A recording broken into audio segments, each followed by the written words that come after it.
Hello everybody, this is Naturalist James Anderson from the Marion County Park District, and you're listening to the Naturalist Report. I wanted to create this new series for our social media platforms and wanted to discuss about some of the things that are happening in the natural world here in Marion County, across the state of Ohio, and across the world. And basically, I'll be picking out some topics that we can find or what's going around and want to basically talk about it, discuss about it with you, kind of like an actual little news channel. And I know when I put in the Naturalist Report, that's what we call our local radio reports that we do here in Marion County. But if you have another idea or suggestion of what this program could be called, let me know. I'm always up for suggestions. And if you'd like to comment or interact with this video, please make sure to comment down below and tell us, well, what do you think? So without further ado, let's get into the Naturalist Report for April of 2022. So back last Thursday, the ODNR came out and we celebrated the addition of the Big Island Wildlife Area. It was a 415-acre property which was owned by the Mallet family. This track came through for the Pheasants Forever Build a Wildlife Area program. This cooperative project is approximately 6,000 acres, so that's pretty nice with Big Island and this new addition. That's really good for hunters, fishermen, and other outdoorsmen. And this neat little track consists of grassland, wet meadows, and wetland habitats. So it's going to be interesting of what kind of wildlife we can see at this new area. I'm really hoping in the near future, maybe hopefully in May or in June, we'll do some type of nature program, some nature discovering out there. So of course, if you're always out there, take some pictures. We'd love to see what kinds of plants and animals are inhabiting that area.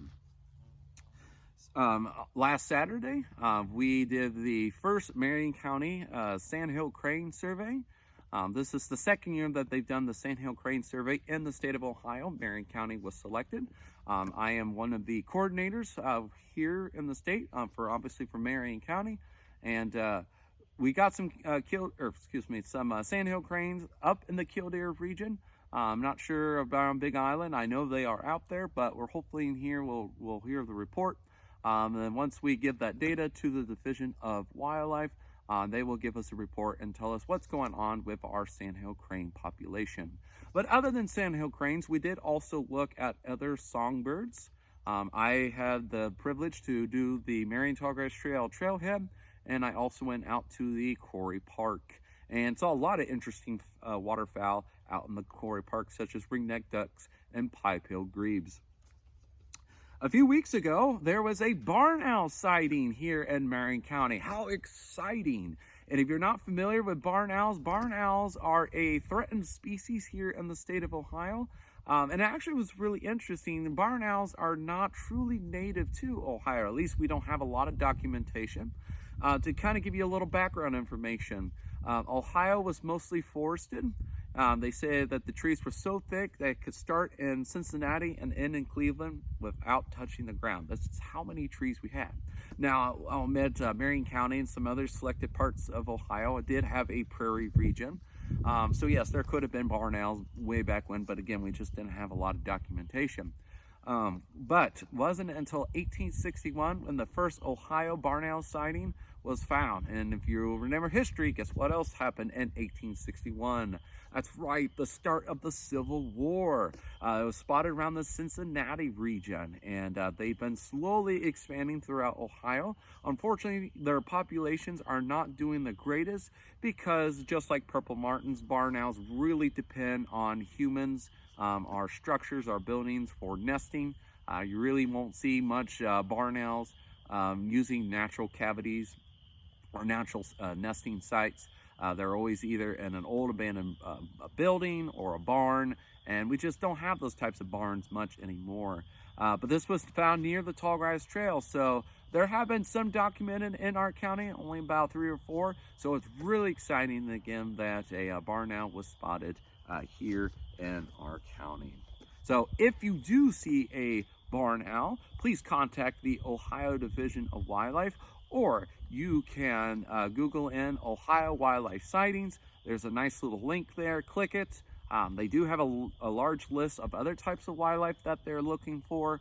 Things like trumpeter swans, bald eagles' nests, wild turkeys, bobcats, and as we mentioned, the barn owls. And then obviously you'll give location, date, time, all that. And all this is confidential. They do not release this information out, so you will basically remain anonymous.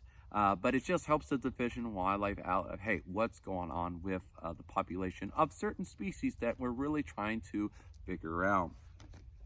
Well, here in a couple more weeks, the Earth Day. We'll be celebrating that here before too long on April 22nd. This will be the 52nd Earth Day celebration. And what's really neat, there's about 193 countries that celebrate Earth Day. And as we all know about Earth Day, it's all known about recycling, protecting our planet, talking about endangered species. And I always tell people, guess what? Every day is Earth Day, not just on April 22nd. So this is just a good way to become environmental stewards.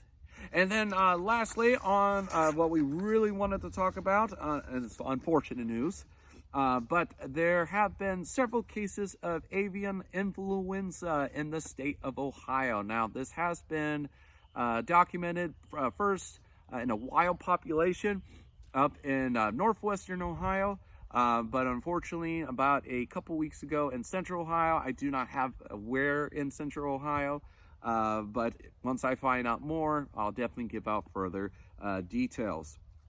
So primarily who is affecting is primarily affecting waterfowl, gull species, and also birds of prey such as bald eagles. And the problem with avian influenza, it does have the potential of becoming zoonotic. And if you're not familiar with zoonotic, it means a disease that can be transferred from animal to people and people to animals. Now, they have been found in some domestic poultry, and that's actually how a lot of our poultry farms are being infected. You get a goose or bald eagle flying by. Obviously, it has to do with business, drops down, and then your bird's running around, and that's how sometimes this disease can spread. So you might be asking yourself, well, what can you do? First off, if you see a dead or a sick bird, please do not touch it. As we mentioned, that it has a big potential of becoming zoonotic. Actually did a little bit research. There's only been one documentation of a person that has been affected. It was out in England. It was a person who was very close in proximity, actually had a goose living in their house, and they were affected that way. So don't try to take care of it. Just again, leave it alone. And I know we all try to be good-hearted and help wildlife out, but in this case, we want everybody to be safe. Next thing, please do not call the Park District office, because guess what? I am just going to direct you to the Ohio Division of Wildlife. That is who you need to call. Excuse me, I've been suffering with a sniffling nose here lately. But you call ODNR at 1-800-WILDLIFE. Again, that's 1-800-945-3543. Or you can email the ODNR at wildohio.gov. Now, you might be asking yourself what about my bird feeders, my bird baths, because I enjoy seeing my little birds.